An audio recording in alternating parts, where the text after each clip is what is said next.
Shai Franklin is a senior fellow over at the Dietrich Bonhoeffer Institute. He joins us now from New York. Shai, good to have you on the show.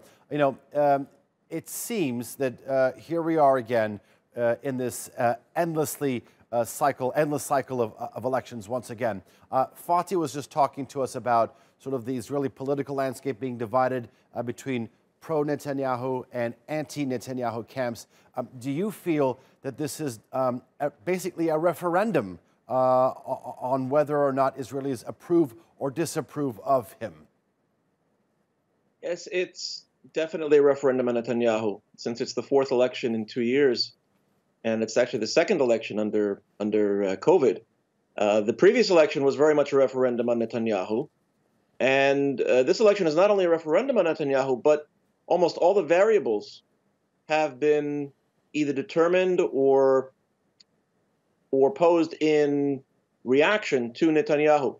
His major rivals on the right, Gideon Sa'ar and Naftali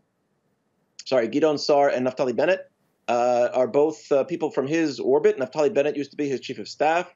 Pollsters, in fact, my old friend Mitchell Barak, who you had on, was many years ago an aide to Netanyahu. So really Israel, the Israeli body politic, and I say on the right, but the right now is probably, it doesn't work physics-wise, but 2/3 of the Israeli political space is right or center-right. So it's all really part of Netanyahu's parameters, Netanyahu's orbit. It's very much a reaction against him or for him.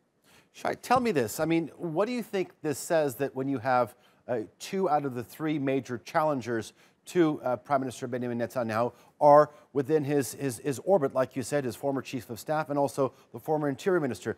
I mean, the fact that they're coming from his side, from the right wing, what does it say about Israeli politics?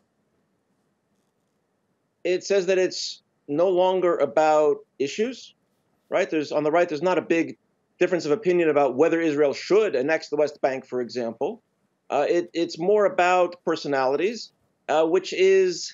it's a regression, really. It's the kind of thing we see in some Eastern or Central European countries that have emerged from communism, or in some African or Asian states, where it's more about the individual personality. It's about tribalism. Who is your person? There's also, on the other hand, there's also some gaming of the system. People want to be sure. They don't trust that Netanyahu will form a coalition with the right partners, so they want to vote for the party or the faction that is most likely to become part of that. They want to make sure that the right people are part of Netanyahu's coalition and not, let's say, the left people. So they're voting more for right parties because they don't want to vote for Likud because they think it's a wasted vote, since they think Netanyahu will be prime minister anyway. So maybe they'll vote for Bennett because they figure Bennett will join a coalition with Netanyahu, and then they'll be able to have their influence through Bennett. There's a lot of gaming of the system. It's become so unpredictable, I think, as your correspondent alluded, that because it's now epicycles. It's cycles within cycles, and it's no longer clear what the baseline is. Shai, let me ask you, I mean, you know, you talked about all this unpredictability. One thing that is certain, the fact of the matter is that the Prime Minister is facing corruption charges.